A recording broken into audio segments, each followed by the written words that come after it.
let's take a look back at this past quarter's goal planning.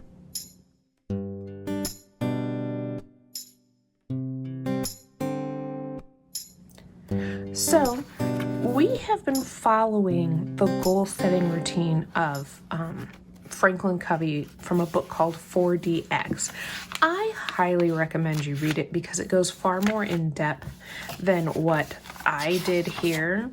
But as a basic overview, back in April, we kind of went over what a wildly important goal was, and I picked from this quarter that was going to be my pink zebra business and the things I wanted to complete.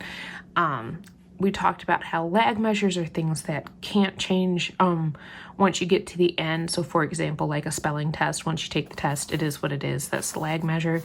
Lead measures are things we can act on, meaning you can practice your spelling words. You can write them 3 times. You can rainbow write them.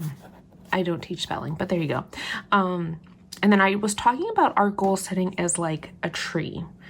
And, as we set goals, we kind of see branches of those goals stem off. And I definitely saw that happen this quarter. What I thought was going to be my wildly important goal, or what my lead measure was going to be, don't feel like that's the lead measure anymore. I don't think it's working. So we'll have to wait and see. So for April, I picked Instagram post to promote community, home fragrance, and drive website sales, to post at least 4 times a week and monitor engagement. So this was my result of April. And I did pretty good in April. I got a couple times where it was 5 times a week and 4 times a week. The last week, things started to fall off the track because I was getting ready for concerts. And my thoughts were I was still in building mode and I needed to focus on consistency. But I got really close to that SV that I was looking for. Okay, but it wasn't from IG. It was from other locations, which I expected. May. Restated my wig, why I wanted it, what the lead measures were, and monitor. Did not happen. School just took precedence, and that's okay. That's why my pink zebra thing is a hobby and a side thing, not my main deal, right? So then we made some May adjustments. And so the goal was to post 1 to 3 posts a week. One is a reel or a live. Don't worry about analytics, just consistency. Didn't happen. It just didn't. And that's how you learn if a goal is truly what you should be focused on. And maybe I'm just not in the right season of life. I don't think it means that it's not important to me. I just think it's not important right now. And that's a big difference. I don't know. We're going to see how the rest of the year goes. June, I ended up doing 3 goals because I wanted to show you that in 4DX, they do have multiple goals. This one, even with me being off of school, is not happening. I've posted a little bit, but nothing huge. I just don't know why, but I have been more consistent in my Facebook group. So I wonder if I need to just be focused there with a little bit of focus here. Maybe that's what needs to happen.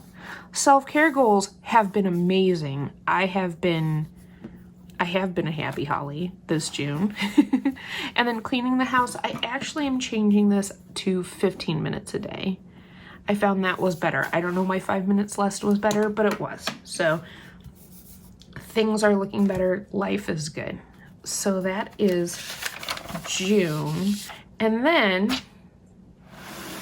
this page here is going to help us move on in the next quarter, because in July, August, and September, we are going to focus a little bit on this book and this author, Digital Minimalism, and Cal Newport. We're also going to probably deep dive into his book, Deep Work, which is funny.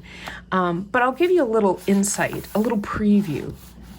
This might be why Instagram is not working for me. So I decided as I was reading this book, that I wanted to take kind of an inventory of what apps I use on my phone.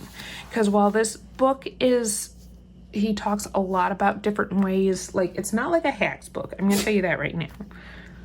It's more of the why we are in the place we are in society with content and digital things in our apps on our phones. And I don't like using the word addiction because it's not really exactly the same, but those type of feelings where, like, you constantly feel the need to scroll on your phone.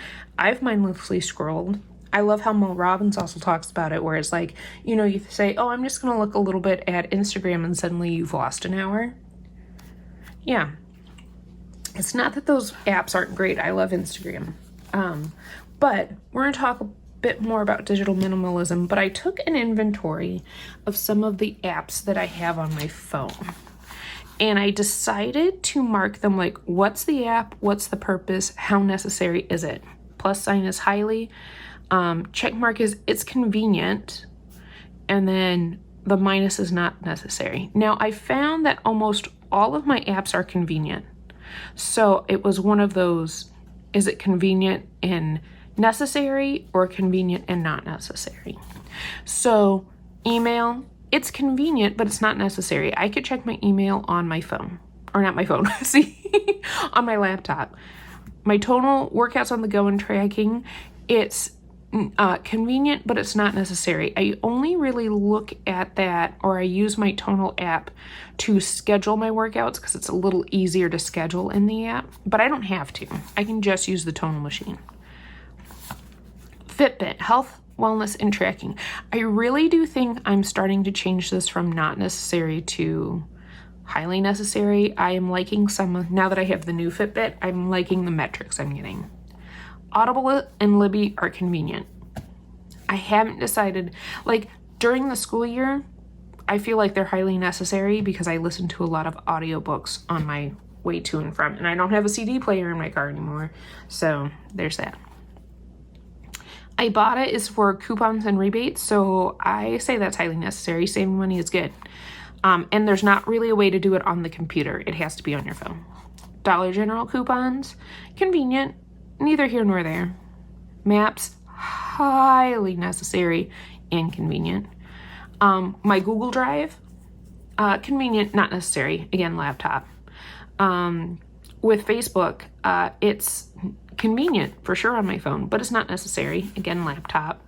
Instagram, yep, laptop. I do like the features on the phone better, but if I had to do it only on my laptop, I could. I don't ever use TikTok. I have it on my phone. I don't use it. X or Twitter, whatever you want to call it, I rarely check it.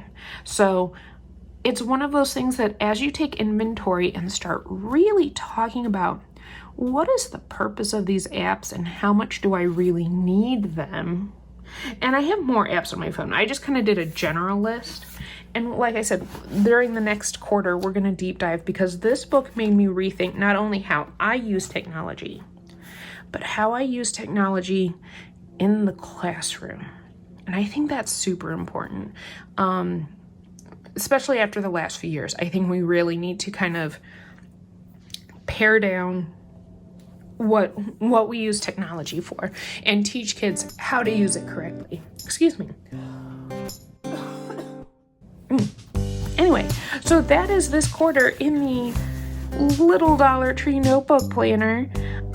If you like this video, give it a thumbs up. If you want to see more on digital minimalism and some deep work, check out the next series as it comes out for July, August, and September. And I will catch you all in the next one.